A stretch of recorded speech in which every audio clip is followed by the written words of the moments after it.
Odessa n'était qu'un port. Elle est devenue en l'espace de quelques semaines une potentielle arme de destruction massive, notamment à l'encontre des pays africains.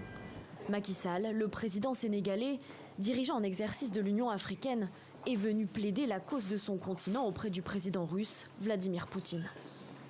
C'est au nom de tous ces espoirs que je suis venu vous voir pour demander de prendre conscience que nos pays, même s'ils sont éloignés du théâtre, sont des victimes de cette crise au plan économique.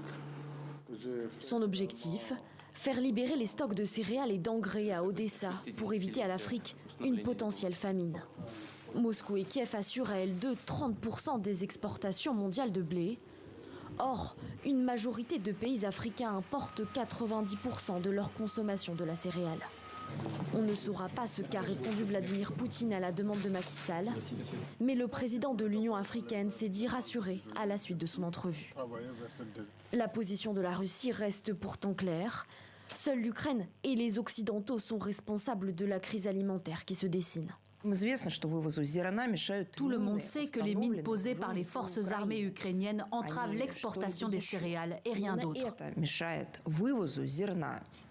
Macky Sall, le président sénégalais, devrait s'entretenir dans un futur proche avec son homologue ukrainien Volodymyr Zelensky.